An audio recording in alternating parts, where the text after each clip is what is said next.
अभी अपन आज जो कल पढ़े थे उसके आगे का पढ़ेंगे। कल हमने हाइड्रोकार्बन पढ़े थे, ओके। तो अभी हम उसके आगे पढ़ेंगे। हाइड्रोकार्बन के आगे होता है अल्केन, एल्कीन, एल्काइन हमने कल पढ़े थे। आपको असाइनमेंट दिया गया था कि आपको राइटिंग वर्क कंप्लीट करना है। करें कि आपने कंप्लीट? जैसा इसमें मीथेन, नीथेन, प्रोपेन, ब्यूटेन पूरा लिखना था, फिर उनके स्ट्रक्चर बनाना था, फिर इथिन, प्रोपिन, ब्यूटीन, उनको हम इथिलीन, प्रोपिलीन, ब्यूटिलीन भी कहते हैं, उनको पूरा लिखना था, फिर उनके स्ट्रक्चर बनाना था, फिर इथाइन, प्रोपाइन, ब्यूटाइन और उनके स्ट्रक्चर। तो कल हमने देखे थे हाइड्रोकार्बन। अपना जो टॉपिक अपन ने स्टार्ट कर उसको कहते हैं कार्बन एंड इट्स कंपाउंड।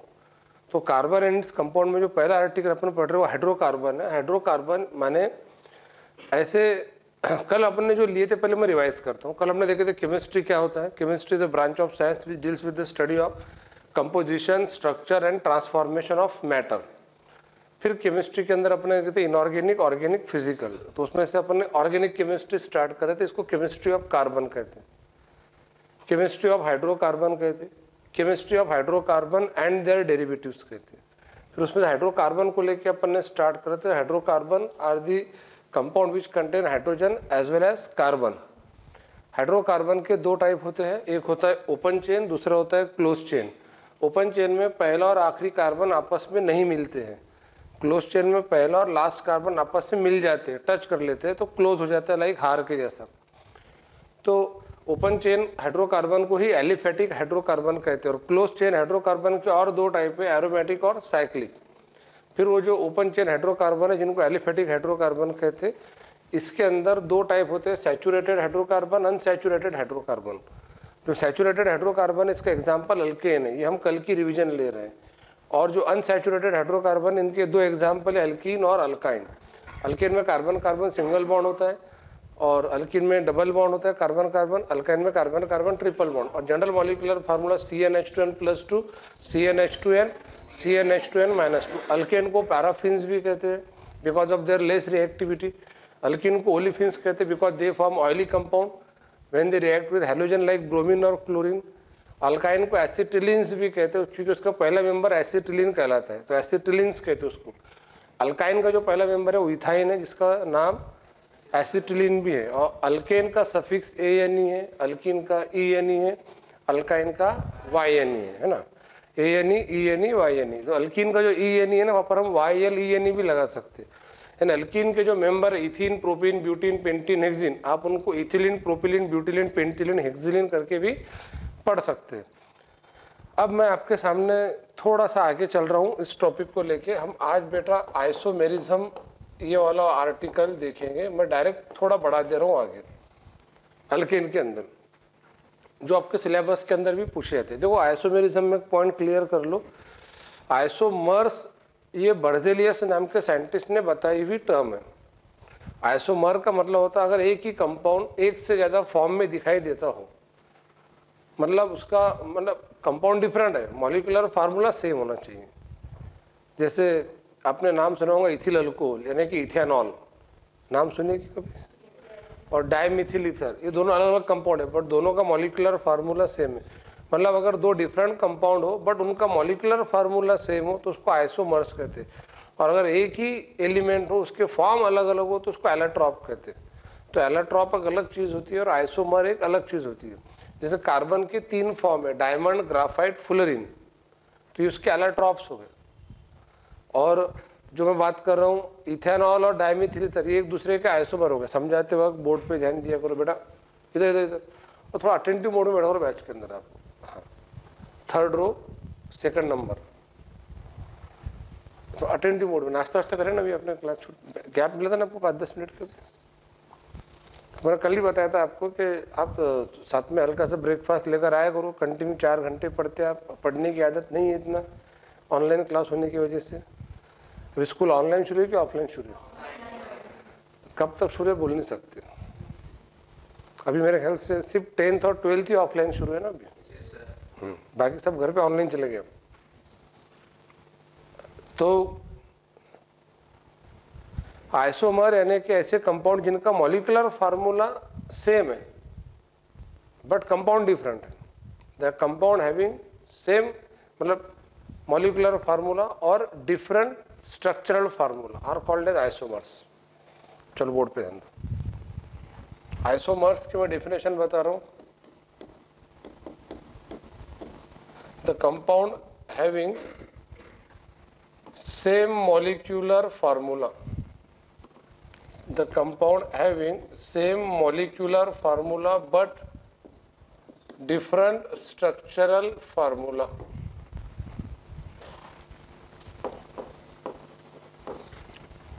हुआ क्या आपका आइसोमर्स? यार मैं आपको जब क्वेश्चन पूछता हूँ कि आपका 10th तक के आइसोमेरिज्म हुआ क्या, तो यस सर या तो नो सर, बट मेरे मुंह को दिखते हुए और मैं क्या पूछ रहा हूँ कि आपका आइसोमेरिज्म हुआ या नहीं हुआ, तो यस सर या तो नो सर, बस खत्म। इतना सिंपल क्वेश्चन था, कोई सजा मिलने वाली नहीं आपको अगर नहीं हुआ आपको। तो compound having same molecular formula but different structural formula,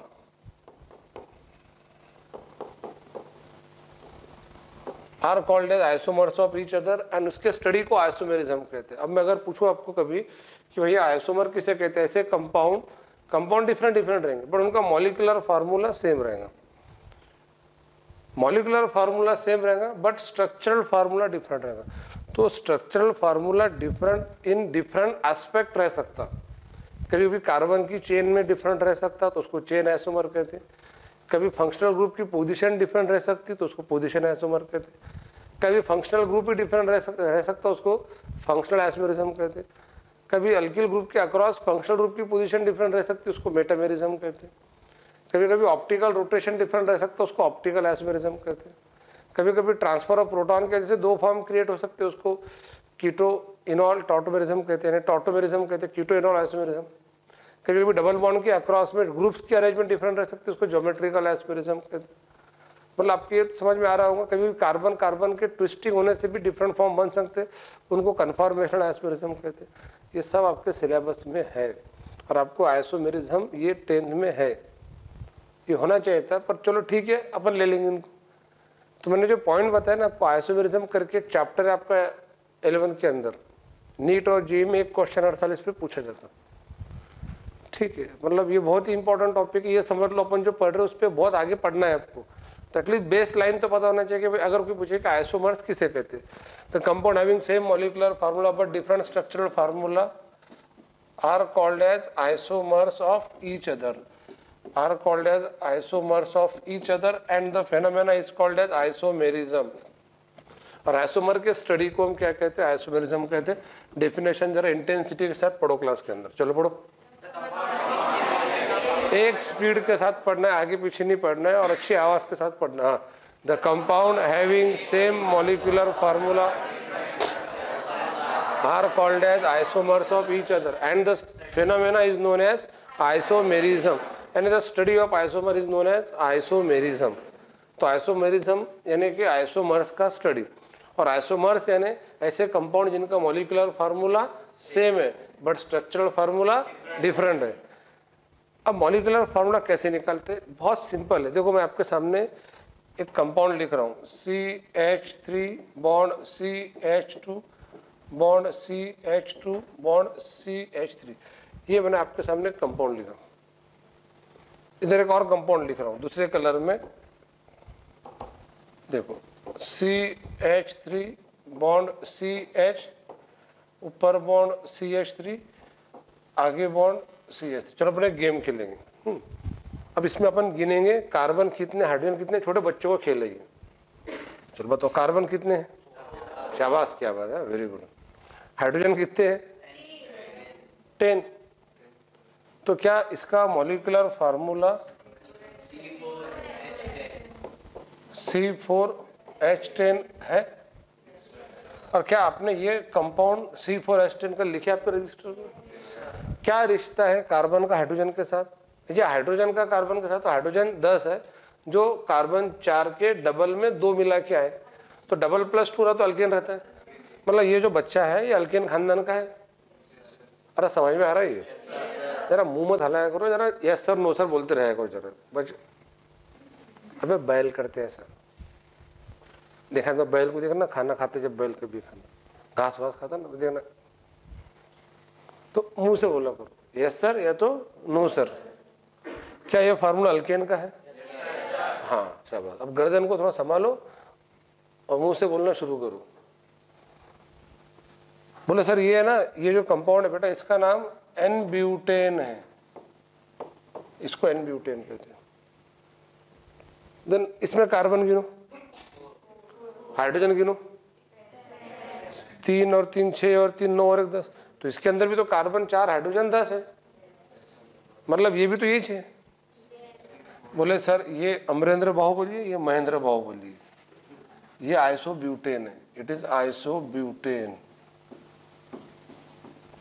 अभी आपको आगे समझ में आएगा। अभी आपको ध्यान में सिर्फ इतना रखना है कि भाई ब्यूटेन के 2 आइसोमर है, बिकॉज एक ही कंपाउंड, मतलब एन ब्यूटेन और isobutane, this two compound different है। एन ब्यूटेन की प्रॉपर्टी अलग है, आइसोब्यूटेन की प्रॉपर्टी अलग है, बट इन दोनों का मॉलिक्यूलर फार्मूला सेम है।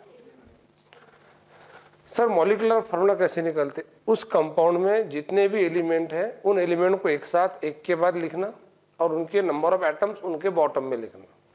चलो मैं आपको एक और अच्छा एग्जांपल देता हूँ, जरा बोर्ड पे ध्यान देना।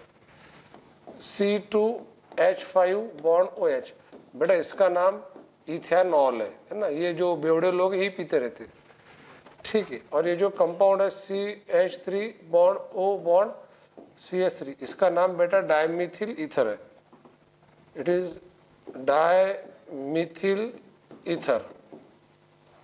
अब जरा इन दोनों का अपन क्या निकालेंगे, मॉलिक्यूलर फार्मूला। मॉलिक्यूलर फार्मूला कैसे निकालते देखो, इसमें कौन कौन से एलिमेंट है?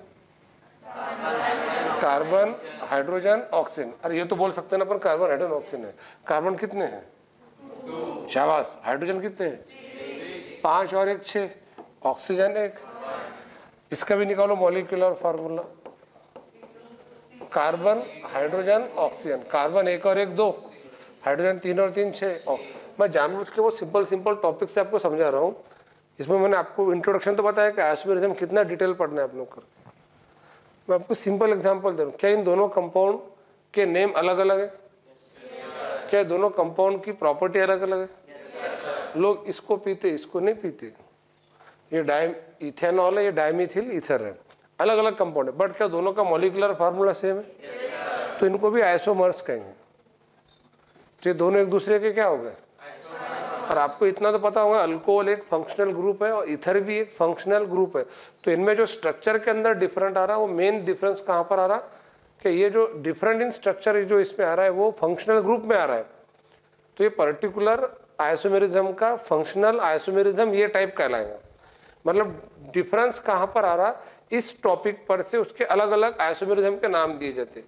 तो चेन आइसोमेरिज्म है, पोजीशन आइसोमेरिज्म है, फंक्शनल आइसोमेरिज्म है, मेटामेरिज्म है, टॉटोमेरिज्म है, ऑप्टिकल आइसोमेरिज्म है, ज्योमेट्रिकल आइसोमेरिज्म है, कन्फॉर्मेशनल आइसोमेरिज्म है, EZ आइसोमेरिज्म है, RS कॉन्फ़िगरेशन है।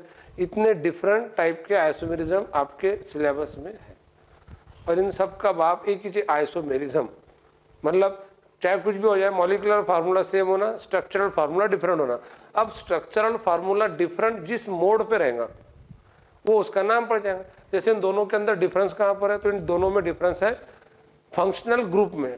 तो ये पर्टिकुलर इन दोनों को एक दूसरे का क्या कहेंगे, this two compounds are called as functional isomers of each other. मतलब ये मैंने आपको आइसोमेरिज्म का एक टाइप बता दिया, फंक्शनल आइसोमेरिज्म। तो आपको पूछे कि भाई इथेनॉल और डायमिथिल ईथर में ये रिश्ता क्या कहलाता है, तो ये रिश्ता कहलाता है फंक्शनल आइसोमेरिज्म। ये ऑलरेडी एग्जाम में पूछे हुआ क्वेश्चन है, ऑब्जेक्टिव एग्जाम में। जब महाराष्ट्र में CET हुआ करती तब ये क्वेश्चन आता था, सिमिलर क्वेश्चन है। तो क्या रिश्ता है फिर इथेनॉल में और डायमिथिल ईथर में? Functional isomerism, simple.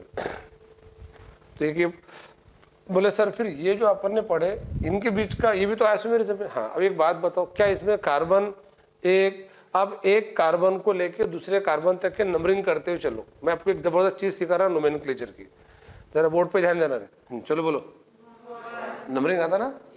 शाबाश। हाँ वेरी गुड। हाँ चलो इधर।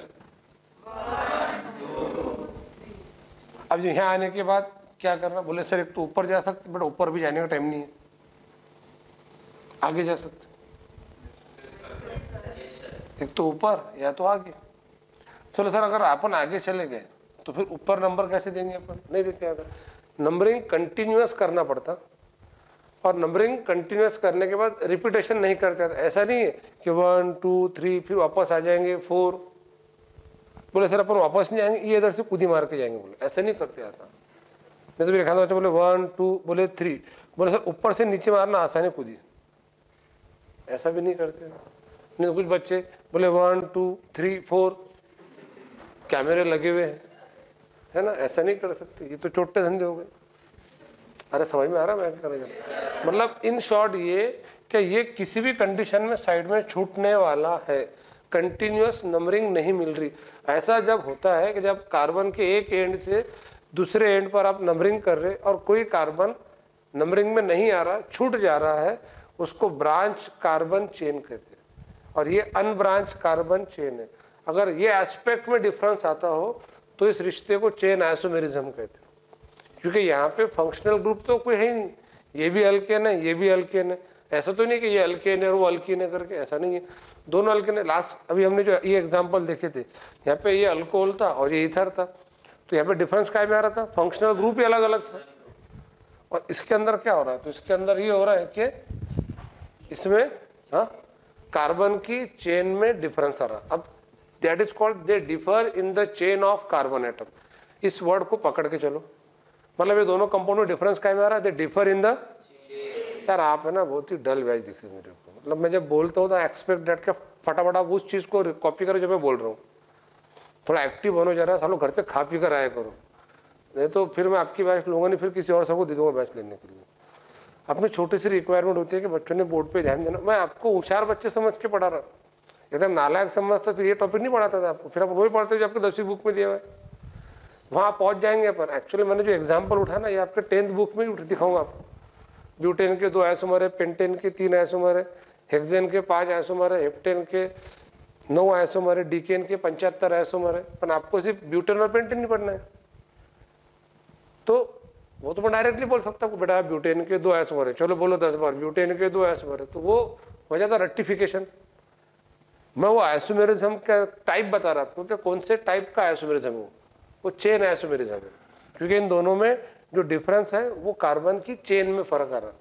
फिर कार्बन की चेन का फर्क कैसे पहचानेंगे, तो अगर एक कार्बन की चेन अनब्रांच है तो अनब्रांच किसे कहते हैं, जब आप एक एंड से दूसरे एंड पर नंबरिंग करते हुए जाते और सभी कार्बन को नंबर मिल रहा हो, तो that is called unbranch carbon chain. और during the numbering if any carbon remain outside the main chain then it is called branch carbon chain. तो एक अनब्रांच है और एक तो ऐसा रहा तो उसको हम कहते हैं चेन आइसोमर। मतलब ये जो अपन ने देखे एन ब्यूटेन आइसोब्यूटेन, ये एक दूसरे के आइसोमर तो है, बट कौन से आइसोमर है, chain isomer. This phenomena is called as chain isomerism. तो ने आपको मजाक मजाक में आइसोमेरिज्म के 2 टाइप बताया। बताओ आपने कौन से 2 टाइप पढ़े आज? Have anybody asked what is chain isomerism? The compound having same molecular formula, same functional group भी same, functional group भी same ही जो उसके अंदर, but they differ in the chain of carbon atom। तो ये differ क्या है, तो मैं लिख देता हूँ they differ in the chain of carbon atom, they differ in the chain of carbon atom, तो they are called as chain isomers of each other। तो chain isomerism में क्या होता है, molecular formula same होता है, फंक्शनल ग्रुप भी same होता है, but they differ in the chain of carbon atom, so they are called as chain isomers of each other. Example, butane के 2 आइसोमर है और वो 2 आइसोमर कौन से हैं, एन ब्यूटेन आइसोब्यूटेन, उनके बीच रिश्ता कौन सा है, चेन आइसोमर। इसके बाद अपन ने एग्जांपल देखिए ये वाला अल्कोहल और इथर, इन दोनों में कौन सा रिश्ता है, फंक्शनल आइसोमर, बिकॉज दोनों का molecular formula but functional group different है। अरे समझ में आ रहा है ये? आपको साइनाइड और आइसोसाइनाइड ग्रुप हुआ क्या? नहीं हुआ, चलो ठीक है। अल्डेहाइड कीटोन हुआ क्या आपका? नाम सुने क्या अल्डेहाइड कीटोन? चलो ठीक, कोई बात है ना, अभी धीरे धीरे करके लेंगे। चेन आइसोमेरिज्म हो गया, फंक्शनल आइसोमेरिज्म हो गया। अब एक काम करेंगे अपन,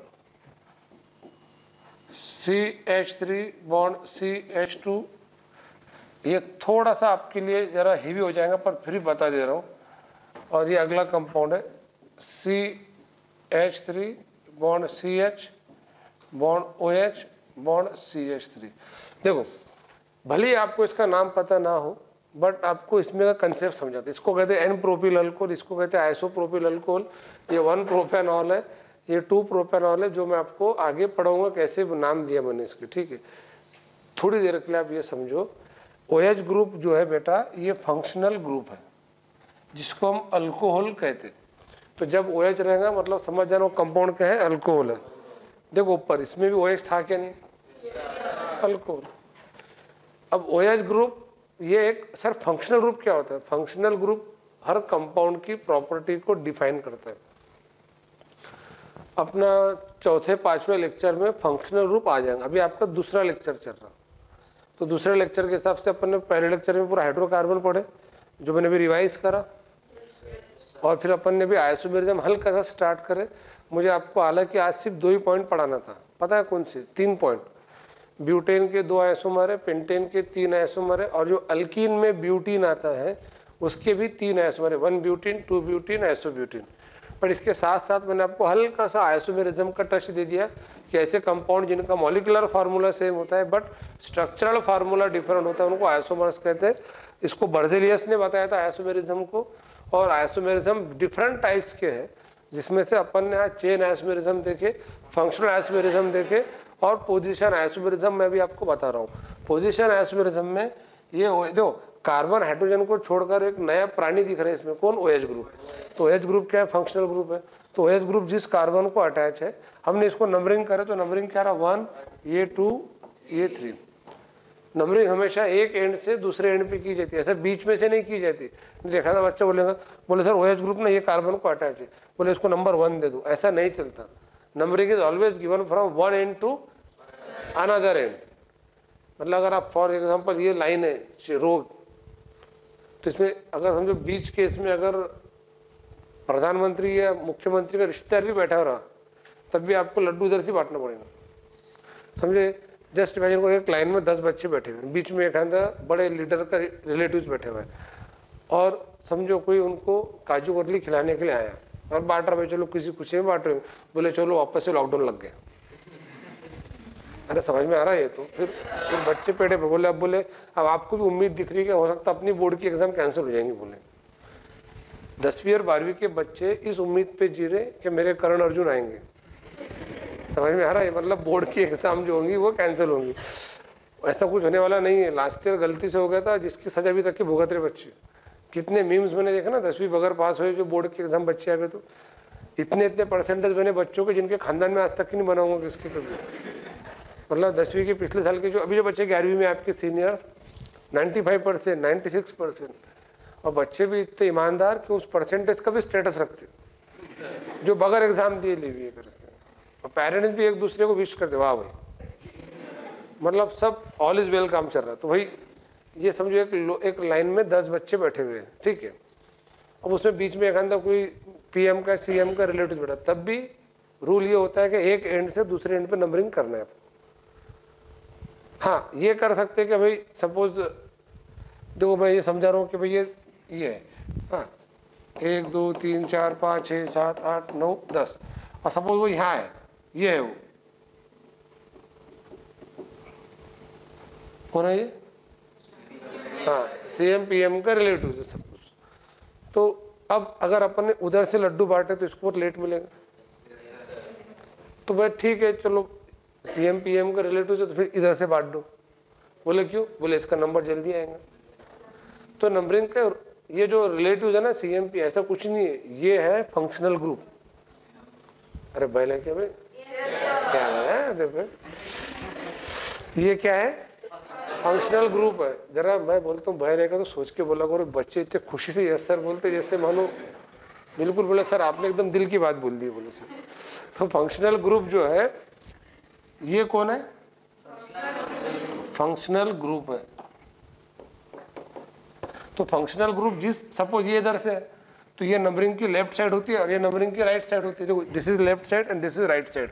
तो नंबरिंग करने के 2 तरीके होते हैं, एक तो लेफ्ट टू या तो राइट टू लेफ्ट। तो नंबरिंग अपन लेफ्ट टू राइट करेंगे कि राइट टू लेफ्ट करेंगे? तो लेफ्ट टू राइट नंबरिंग करेंगे तो इसका नंबर 1 ये 2 ये 3 आएगा। अगर राइट टू लेफ्ट करते तो नंबर 8 आता।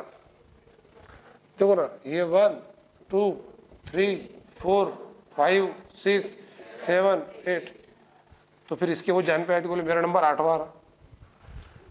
अब इसको पहला तो दे नहीं सकते क्योंकि बीच में, तो नंबरिंग का रूल क्या होता है, हमेशा एक एंड से दूसरे एंड पे दी जाती है। और इसमें इस बात का ख्याल रखा जाता है कि फंक्शनल ग्रुप जिस कार्बन को अटैच है वो कार्बन का नंबर कम आए, हम इस प्रायोरिटी से नंबरिंग कर सकते हैं।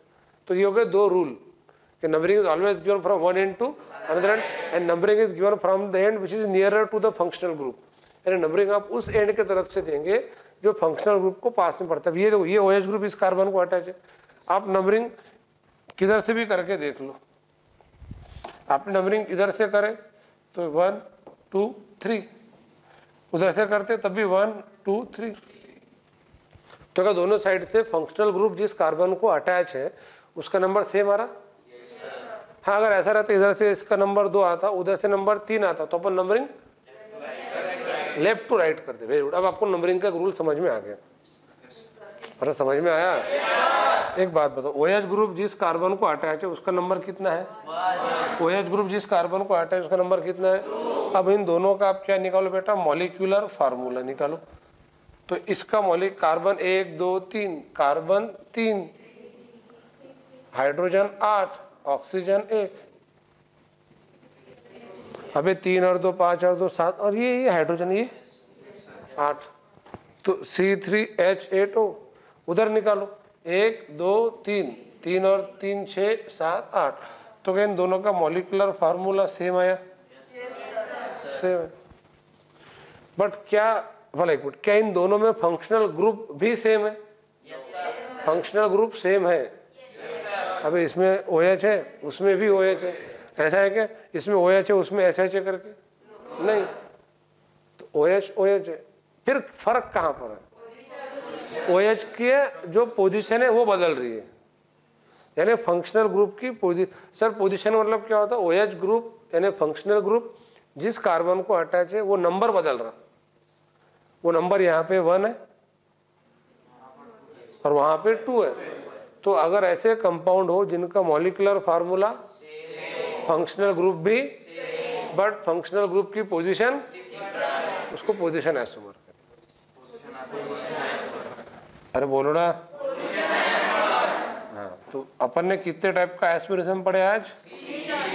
कौन कौन सा?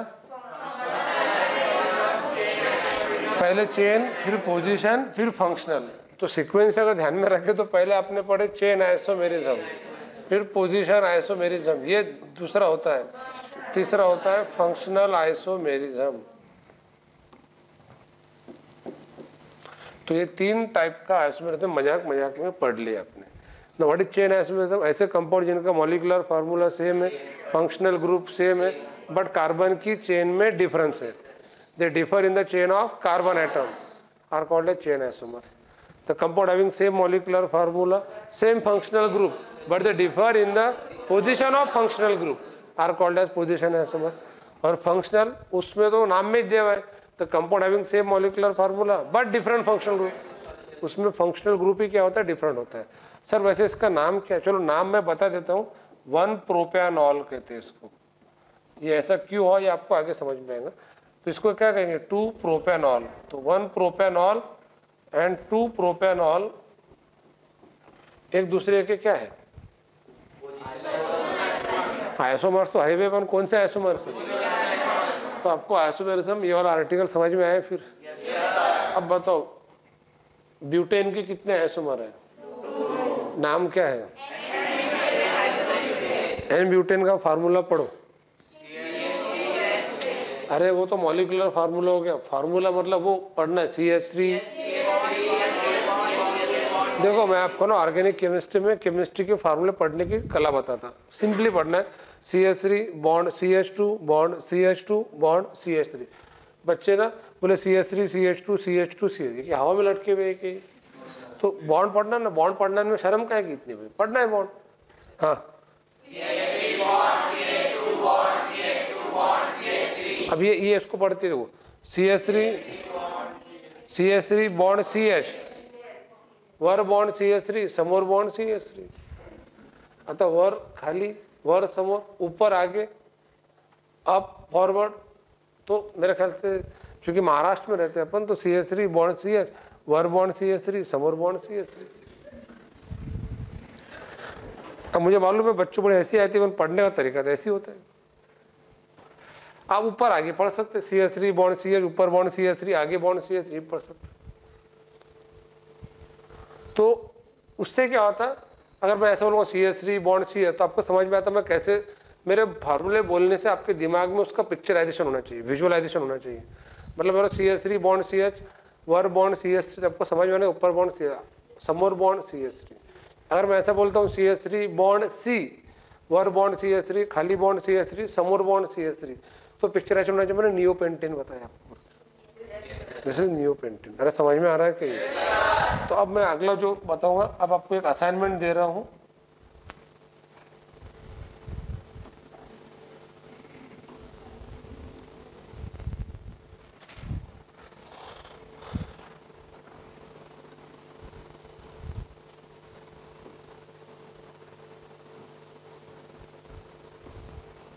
असाइनमेंट ये है कि जो C5H12 है, इसको देख के लगता नहीं कि अल्केन खानदान का बच्चा है? क्यों लगता है सर? डबल+2 है, तो इसको हम पेंटेन कहेंगे, it is called as pentane. तो मैं अगला असाइनमेंट आपको दे रहा हूँ कि आपको पेंटेन के मैं 3 आइसोमर का स्ट्रक्चर ड्रॉ करके दे रहा हूँ, और ये पूछूंगा कल का पेंटेन के कितने आइसोमर है। तो पेंटेन के 3 आइसोमर है, और ये जो तीनों के तीनों आइसोमर है, ये उसके चेन आइसोमर है। वैसे चेन ही रहेगा, बिकॉज इसके अंदर कार्बन मतलब फंक्शनल ग्रुप है ही नहीं। देखो रे, CH3 bond CH2 bond CH2 bond CH2 bond CH3, इसका नाम N पेंटेन है। N पेंटेन, चलो पढ़ो। अबे फार्मूला पढ़ो।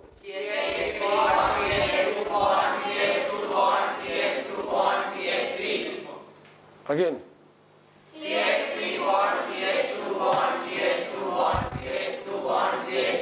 क्या नाम है इसका? N pentane.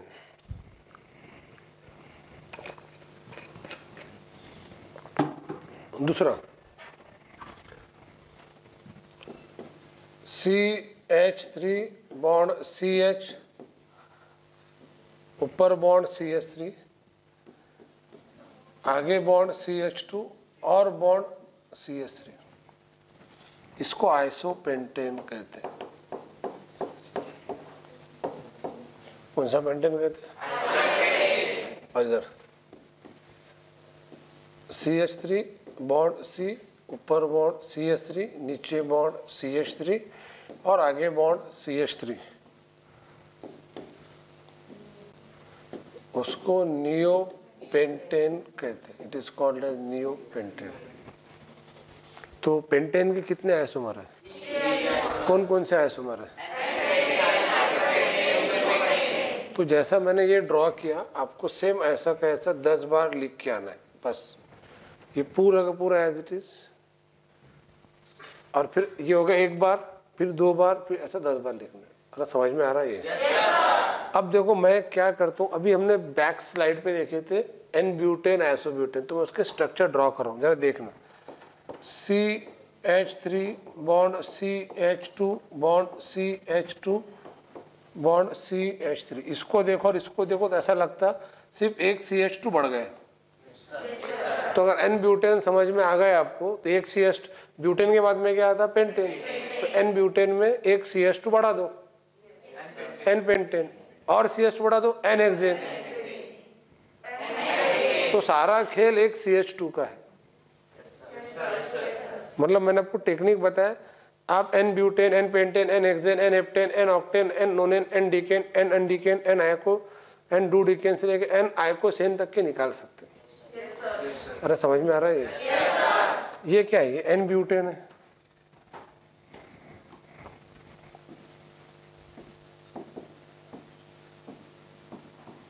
N butane. बड़ा चलो अभी अपन ने थोड़ी देर पहले देखे थे, मैं उसको और ड्रॉ करता हूँ।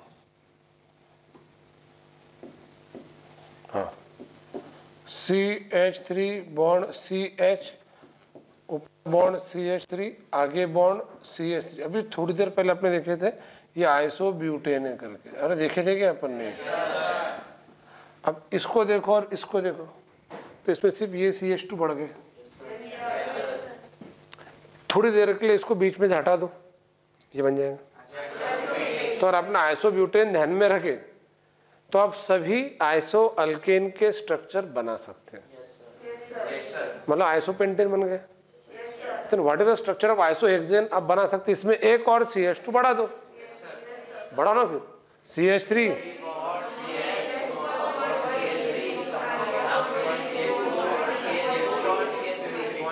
आइसोहेक्सेन, एक और CH बढ़ा दो आइसोहेप्टेन, आइसोऑक्टेन, आइसोनोनेन, आइसोडीकेन। जितना आपको आगे करना है उतने CH2 बढ़ाते चलो। अरे समझ में आ रहा है ये?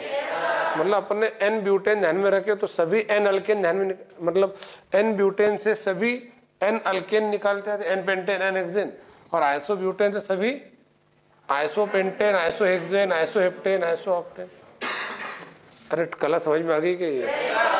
इसको सर इसको ध्यान में कैसे रखना, बहुत सिंपल है। कार्बन, उसको एक हाइड्रोजन लगा देना और तीनों मिथिल। देखो इस कार्बन के पास एक हाइड्रोजन है और ये तीनों ग्रुप क्या है? मिथिल ग्रुप है। CH3 को मिथिल कहते हैं, कुछ बच्चे उसको मिथाइल भी पढ़ते हैं। आप आइसोब्यूटेन ध्यान में रखो, आप सब आइसो निकाल लेंगे। Sir what about neopentane? Neopentane में ऐसा होता है, इसको देखो, जस्ट इमेजिन करो इसके पास का हाइड्रोजन हम निकाल डालें तो क्या बचा? और उस हाइड्रोजन के बदले हमने एक और मिथिल ग्रुप लगा दिए। अरे समझ में आ रहा है ये? तो ये क्या बन गया? नियो। अब अगर मैं यहां पर एक CH2 बढ़ाते जाऊं तो नियो हेक्सेन और CH, बाकी जैसा तसा, मतलब CH3 बॉन्ड C, वर बॉन्ड CH3, खाली बॉन्ड CH3, समोर बॉन्ड CH2, फिर आगे bond CH3, it is neo hexane.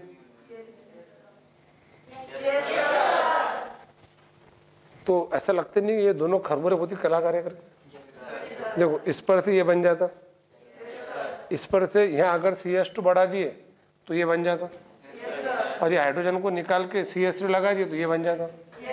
तो आप इससे ये भी बना सकते हैं और इससे ये भी बना सकते हैं। और नियोपेंटेन से आपको नियो हेक्सेन, नियो हेप्टेन बना देना था, और आइसोपेंटेन में यहाँ एक एक CH2 बढ़ाते जाओ तो आगे के सारे आइसो अल्केन बन जाएंगे।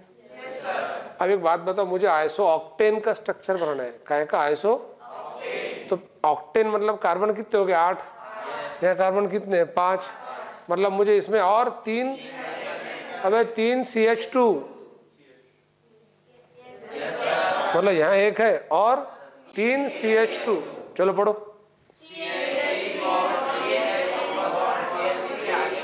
क्या घेतला पढ़ते हुए यार, मतलब कुछ तो भी साला ढंग। बेटा एक जैसी आवाज में उठा।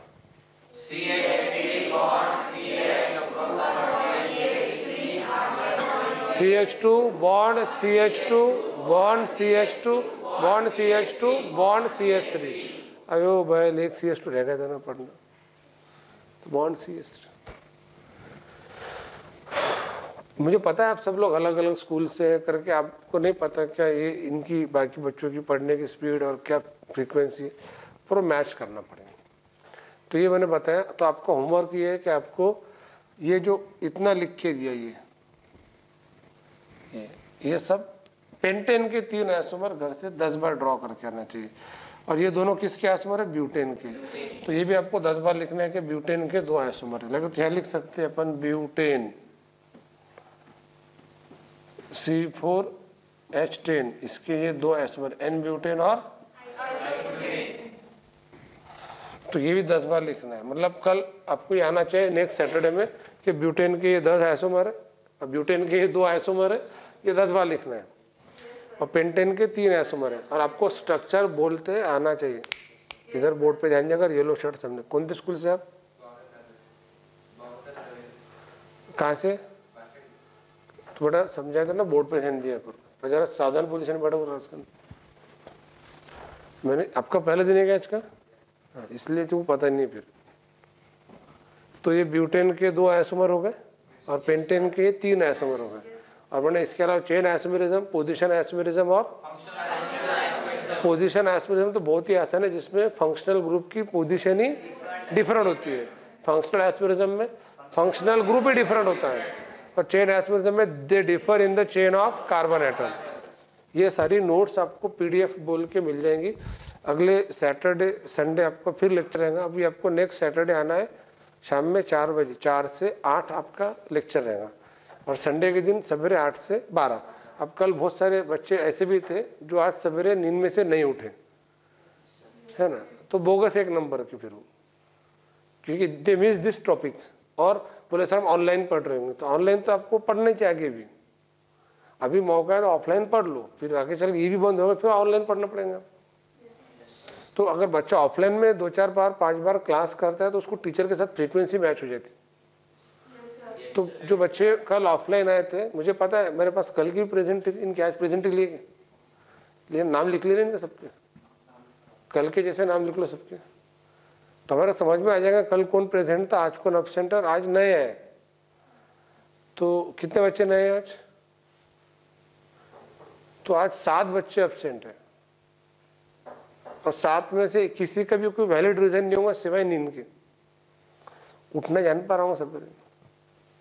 तो आपको पूछा भी था कि 8 बजे रखते कि 9 बजे बैच रखते करके, तो आपको 9 से 1 चाहिए कि संडे के दिन बैच, और मुझे लगता है 8 से 12 में अच्छा ना, कंफर्ट नहीं पड़ जाए जल्दी से आपको। फिर 12 के बाद बच्चे फ्री रहते संडे के दिन घूमने फिरने के लिए, है ना। तो ये होमवर्क आपको अगले सैटरडे करके आना है। और आज आपको जाते वक्त हम 12 सवा 12 बजे कुछ क्वेश्चंस देंगे जो आपको अगले सैटरडे अटेम्प्ट करके आना है, वो क्वेश्चन सबमिट करना है। मतलब पेपर रहेगा, उसमें 20 ऑब्जेक्टिव रहेंगे। आज और कल हमने जो पढ़ा है इसके बेसिस पे कुछ ऑब्जेक्टिव दिए जाएंगे आपको। अरे समझ में आ रहा है? और उस ऑब्जेक्टिव को आपको सबमिट करना है। कल मैंने क्वेश्चन पूछा था मार्स गैस को रिलेटेड, किसने निकाला उसका आंसर? फिर Sir, methane is found in marshy areas where grass is where the मतलब जहाँ पे वाटर ज़्यादा रहता बहुत ज़्यादा पीरियड के लिए, और वहाँ पे घास रहते, उसको मार्शी एरिया कहते हैं। और इधर So because it is found when bioplant is, वो उसका नेचुरल गैस का सोर्स हो गया, उसको नेचुरल गैस भी कहते हैं। और हाँ, ये गूगल पे ही मिला ना आपको देखने के लिए, है गूगल से निकाला। क्या नाम है आपका? पूरा नाम बताया। स्कूल ऐसा, तो सही आंसर दे रहे हो कि मार्शी एरियाज में मिलता है वो, जहाँ पे मतलब घास ज़्यादा होती है, पानी ज़्यादा होता है, उस जगह से गैस को इसको, हाँ इसका सोर्स होता है मिलने का, इसलिए इसको मार्श गैस भी कहते हैं। इसको नेचुरल गैस भी कहते हैं, अगर आपको पता होगा। मार्श गैस, नेचुरल गैस कहते हैं इसको, ठीक है। तो अभी कल अभी आपको पेपर में देंगे, उसमें कुछ क्वेश्चन देंगे, वो आपने देख लेना। और क्वेश्चन ऑब्जेक्टिव फॉर्मेट में वहीं टिक करना है आपको। आपको पेपर जो मिला उस पर आपको आपका नाम भी लिख के सबमिट कर देना। भाई आपको पेपर में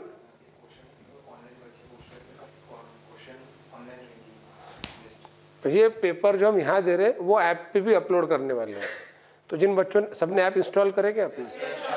तो जिन्होंने ऐप इंस्टॉल करे उनको मिलेगा। और अभी 25 बच्चे ऑलमोस्ट ऑफलाइन बैच कर रहे हैं, है ना। आज कम है, उसमें आज एब्सेंट है, संडे होने सवेरे, है ना, संडे मना रहे बच्चे आज। और ऑनलाइन के अंदर इससे ज़्यादा बच्चों ने रजिस्ट्रेशन किए हुए हैं, ऑलमोस्ट इससे डबल या इतने भी पकड़ो तो 50 अराउंड है।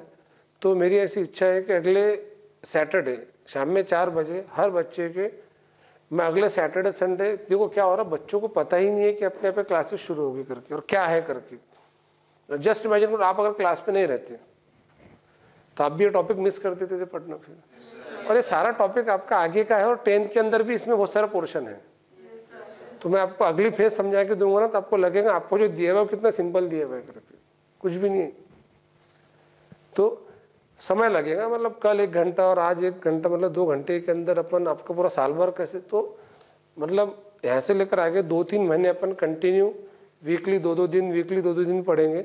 और आगे चल के बोर्ड के एग्जाम के बारे में कुछ डिसीजन आ गया क्या नहीं है, या ऑनलाइन है, ऑनलाइन मतलब नहीं की बराबरी रहती, तो फिर अपन अपनी बैचेस रेगुलर स्टार्ट कर देंगे।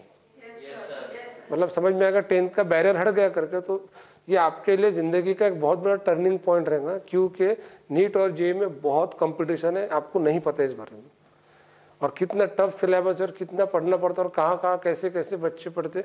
पता है बच्चे ऐसे भी रहते जिनका फ्रेशर में नंबर लग जाता, अपन उनको कॉलेज अच्छा नहीं मिलता, वो भी रिपीट करते अच्छे कॉलेज के लिए, जबकि उनका सिलेक्शन हो चुका है।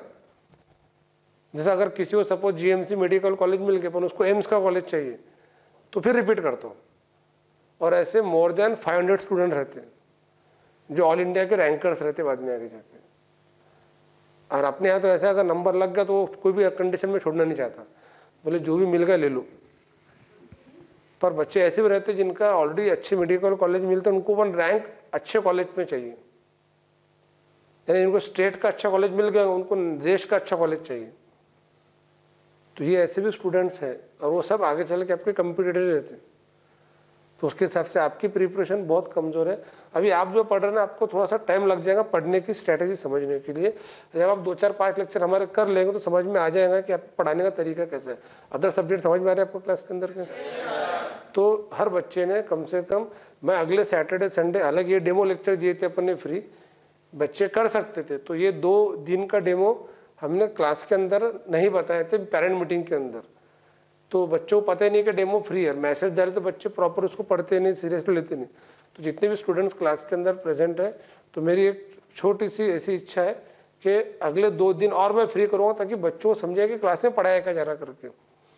तो उसके बाद रजिस्ट्रेशन का चांस देंगे। ऐसा नहीं है कि भाई आपको अभी जो रजिस्ट्रेशन कर चुके हो तो कन्फर्म एडमिशन है, और उनका ज़्यादा इंपॉर्टेंस रहेगा क्लास में, because they show the faith on class. तो वो अल्टीमेटली फेथ की बात होती है। पर जिन्होंने नहीं करे उनको हम अगले 2 दिन और चांस देंगे। तो अब ऐसा तो नहीं कि आपके फ्रेंड्स आएंगे तो उनको फीस भरना है करके। तो जो भी अपने फ्रेंड्स होंगे, हर बच्चे ने कम से कम 2 स्टूडेंट को तो भी डेमो क्लास कराना चाहिए, इसके बदले उसको कुछ नहीं मिलेगा। पता है एक बच्चे ने मुझे पेरेंट मीटिंग के बाद पिछले संडे क्वेश्चन पूछा था, बोले सर वो एक क्लास है अकोला की, बोले वो क्लास में अगर एक स्टूडेंट दूसरे स्टूडेंट को लाता है तो स्टूडेंट को 5,000 रुपये फीस में कम होती है। तो ना फिर तू स्टूडेंट लाने में फोकस करेगा कि पढ़ने में फोकस करेगा? और अकोला की अच्छी क्लास है, मिक्स क्लास का नाम बताया था बच्चे ने। पर अब वो माहौल नहीं रहा जो पहले जैसा था। तो बच्चे ने मुझे बाहर आके पूछा क्लास के पेरेंट मीटिंग के बाद ऑफिस में, जो लास्ट संडे अपनी मीटिंग हुई थी, तुझे बच्चों के क्वेश्चन थे, तो यहाँ ऐसा कुछ मिलेगा नहीं आपको, बस अच्छे मार्क्स लाओ फिर इनाम मिलेंगे। 700 प्लस लाओ तो फिर एप्पल का फ़ोन मिल सकता है, एप्पल का लैपटॉप मिल सकता है, कैश प्राइज मिल सकता है 1 लाख 2 लाख रुपये, समझ में। बट 720 में से 700 नंबर लाने के बाद ये 2 4 5 बच्चे लाके कुछ नहीं मिलता आपको। वो आप आपके फ्रेंड का फ़ायदा करो, उसको दिखा रहे कि कहाँ पे पढ़ना है करके, उसका समझ में आया तो ठीक है, ऐसे इसकी कुछ खास ज़रूरत भी नहीं है। बट हम ये चाह रहे हैं कि शुरुआत में जो पहली बैच है वो जल्द से ज़्यादा 100 बच्चों की बनती है, तो फिर हम आपके जब टेस्ट लेंगे तो उसकी कंपटीशन में मजा आएगा फिर टेस्ट लेने के अंदर। अरे समझ में आ रहा है ये? वैसे स्टूडेंट्स को इन सब बातों में हमने कंटिन्यू 1 महीने से आपके टेस्ट लिए, एंट्रेंस टेस्ट लिए, उसका पेरेंट मीटिंग लिए, मैंने खुद 3 4 4 बार सेमिनार लेके गाइड करा अवेयरनेस बढ़ाने के लिए। तो बच्चे अभी तक की इसी उम्मीद पे है कि मेरे 10वीं की एग्ज़ाम है होंगी, फिर आराम से छुट्टे मनाएंगे। तो सोचो तब तक कि आप कहाँ तक के चले जाएंगे, और अपन रुकने वाले नहीं हैं। जो बच्चा भी ये बैच को ज्वाइन कर लिया ना, तो वो बच्चा यहाँ से आगे ही कंटिन्यू पढ़ते जाएंगे। और जो लेट आ रहा उसको हम ये कहेंगे भाई ऐप पर के सब लेक्चर देख लो करके, ये सब लेक्चर ऐप पे जाने वाले हैं, तो आप ऐप पर से भी लेक्चर देख सकते हैं। समझ में आया?